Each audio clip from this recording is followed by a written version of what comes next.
कर्म बंधन की रस्सियों को काटना अपना कर्तव्य है। अगर कोई भी रस्सी टूटी हुई नहीं होती है तो मन की खिंचावट रहती है। तो सब कर्म बंधन हर इंसान के अपने अपने हैं, लेकिन इन रस्सियों को भी काटना हमारे हाथ में है। कैसे? ऐसा है कि जो हमने कर्म किए हैं, जी कर्म की स्मृति, कर्म का भान, उसमें मैंपन, उसने बंधन बनाए। कोई भी कर्म में अगर मैं है, मैं कर रहा हूँ, मैंने किया, तो वो कर्म बंधन बनता गया। जी अब इस कर्म बंधन को काटना माना जो भी कर्म हमने किए या कर रहे हैं, इस मैंपन को समाप्त कर दिया जाए। अर्पित किया, मैं को, अहम को समाप्त कर देना, ये है बंधन को काटना। जब तक कोई मैं कर रहा है, तब तक परमात्मा का साथ नहीं ले सकता। और जिस दिन वो सोच लेता है कि ये जो कर्म किए मैंने, भले बंधन बन गए आज, तो खींचेगा बंधन, तो जहां बंधन होगा वहां बुद्धि जाएगी। अब इस बंधन को काटने के लिए परमात्मा की स्मृति, उनकी याद, उनको बुद्धि से समर्पित कर देना कि जो कुछ मैंने देहमानवश गलत किया, उनके आगे मैं अर्पित करके अब नहीं करूँगा। मैं निमित्त नहीं बनूंगा किसी को दुख देने के। तो सब इसमें कई तरह के कर्म बंधन है। जी। समझो कोई ज्ञान को धारण करना चाहते हैं और उस लेडी के सामने कई तरह की प्रॉब्लम्स हैं। उसके हस्बैंड उसको अलाउ नहीं करते, घर में उसकी सास ससुर वो उसे अलाउ नहीं करते हैं, बच्चों का भी देखना उसे पड़ता है।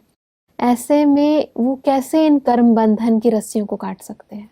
इसके लिए उसको बहुत अपनी मनसा को शक्तिशाली बनाना पड़ेगा। बंधन तो हर एक के आगे आएगा, क्योंकि अच्छे मार्ग पर जब कोई चलता है, अगर उसको साथ नहीं मिलता है तो बंधन डालता है। आवश्यकता है मन की शक्तियों को बढ़ाया जाए जी और सर्वशक्तिवान को साथी बनाए। हाँ जी। जब हमारा योग, हमारा कनेक्शन उस सर्वशक्तिवान के साथ रहता है, तो हमें युक्तियां मिलती हैं, टचिंग आती हैं। हाँ जी। इस बंधन को कैसे काटो। लेकिन हम बहुत जल्दी उस बंधन से डर जाते, घबरा जाते। ये ऐसा रुकावट डाल रहा है, ये कर रहा है, ये कर रहा है, ये कर रहा है, सोच सोच करके उस बंधन को और मजबूत कर देते। जी जी जी। अब परमात्मा हम सबको कहता है अगर काटना है तो उसका सोचो नहीं, वर्णन नहीं करो, नहीं तो बंधन बढ़ता जाएगा। इसके लिए अपने मन की शक्तियों को बढ़ाओ और मन को परमात्मा में टिकाने का अभ्यास करो। युक्ति क्या बताते हैं? मान लो आज माताएं हैं, बंधन आ रहे हैं, हाँ जी, भोजन है बना रहे हैं अपने हाथ से। भोजन एक इतनी बड़ी शक्ति है जो मन को चेंज करती है। बिल्कुल। अगर परमात्मा की याद में रह करके बहुत शुद्धता के साथ उनकी शक्तियों को आवाहन करके उस भोजन के अंदर डाला जाए और उसको खिला दिया जाए, अमृत वेले उठ करके परमात्मा की डायरेक्ट किरणें लेकर के उस आत्मा पर प्रयोग की जाए कि इसके विचार शुद्ध हो जाएं, इसके अंदर पवित्रता की शक्ति आ जाए जी। ये सहयोगी बने, ये हर कार्य में मदद करे। हो सकता है कोई के बहुत कड़े कर्म बंधन हो, पिछले समय लग सकता है जी।